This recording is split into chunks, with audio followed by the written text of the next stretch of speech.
think the world's falling apart out there. Do you feel that way?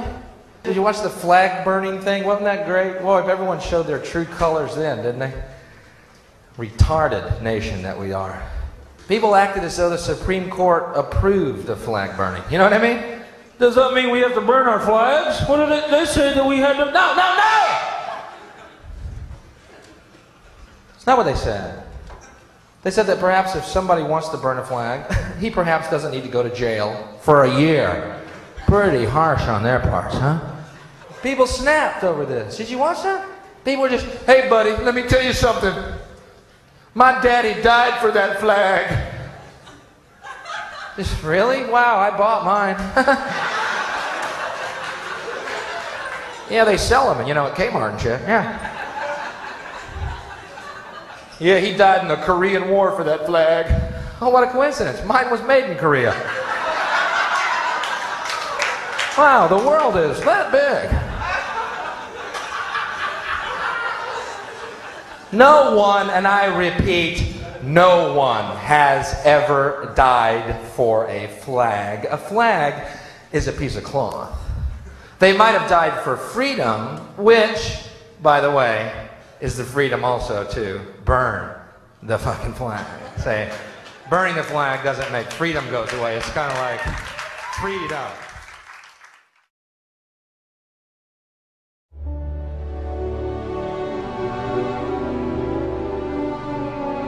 They've stormed beaches and freed countries.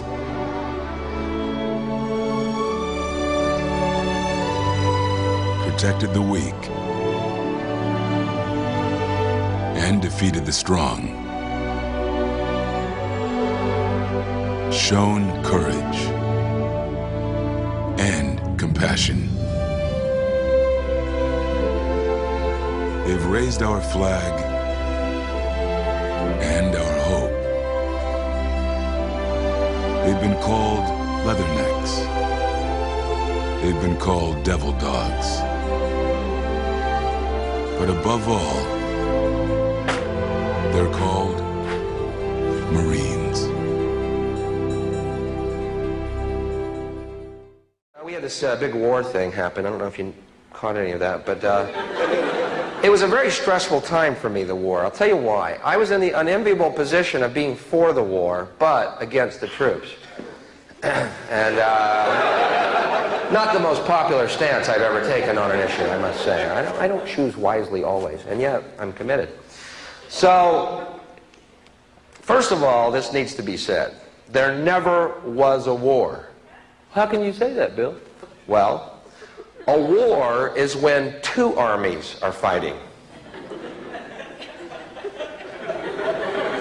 So you see, right there, I think we can all agree that it wasn't exactly a war.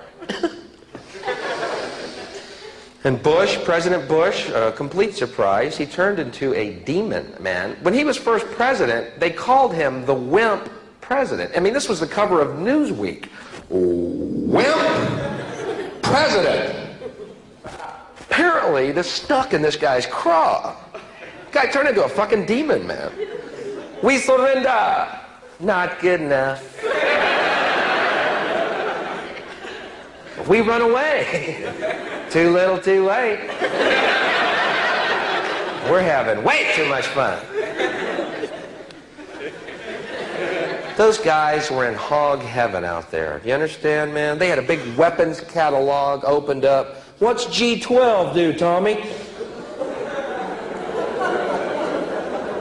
Well, it says here it destroys everything but the fillings in their teeth.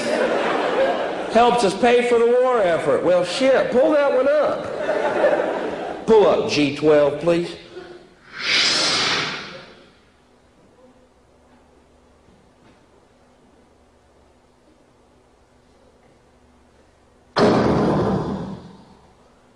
Cool. What's G13 do?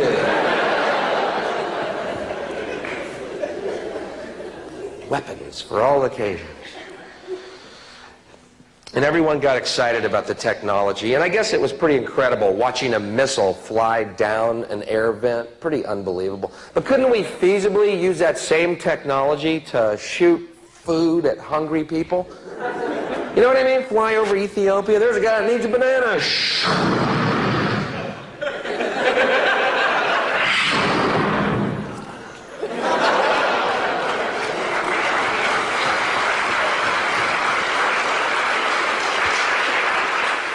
The stealth banana. Smart fruit. And I watched the Iraqian technology. Man, I've never felt so good about myself. I look at fucking bell bottoms in my closet and go, that ain't that fucking bad, man. What was the technology they were buying? Where do they still, are those available still now? Or where do they could get harder shit off the streets of New York right now, man. Don't you think one of the key prerequisites of a weapons system is, I don't know, the ability to aim the fucking thing? Is that, I don't know a lot about the military, and yet I feel that would be key. What was the Scud? It was like launching a station wagon at people, man. Some Buick flying through the air, some Iraqi driving. Allah! Watch out, here come one of them Buick Scuds. Watch out, watch out. Oh, in the ocean. Those things are so hard to steer. Allah, bloop, bloop, bloop. Allah, bloop, bloop, bloop. Allah, bloop, bloop. Allah. Allah.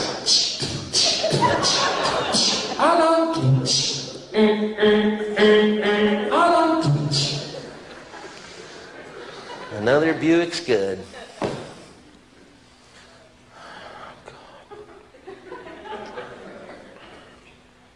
I guess the most amazing thing about the war, obviously the disparity in the casualties. Iraq, 150,000 casualties. USA,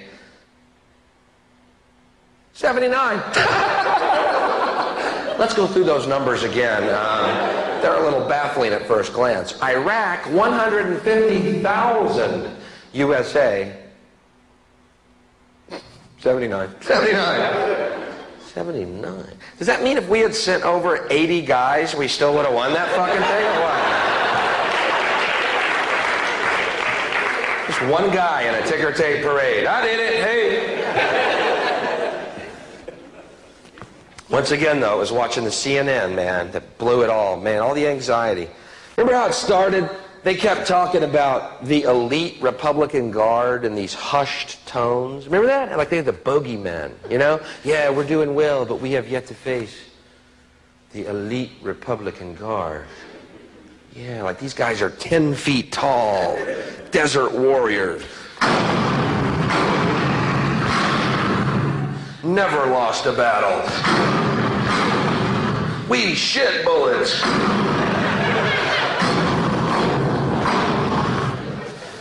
Well, after 2.5 months of continuous carpet bombing and not one reaction at all from these fuckers, they became simply the Republican Guard.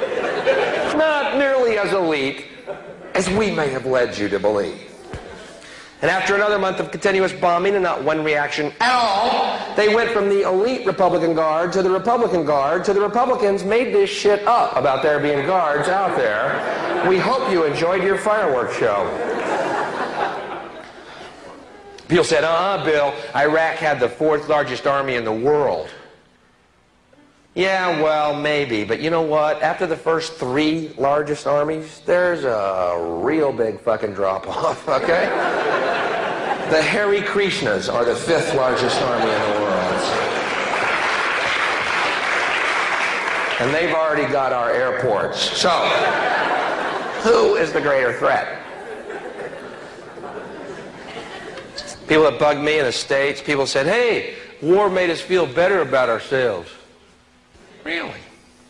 Who are these people with such low self-esteem? They need a war to feel better about themselves. I saw them on the news waving their flags. Could I recommend, instead of a war to feel better about yourself, perhaps? Sit-ups? Maybe a fruit cup? 6 to 8 glasses of water a day. I'm not telling you how to live. I'm just recommending perhaps a better way to feel better about yourself. And we can avoid a conflagration. Merely a suggestion.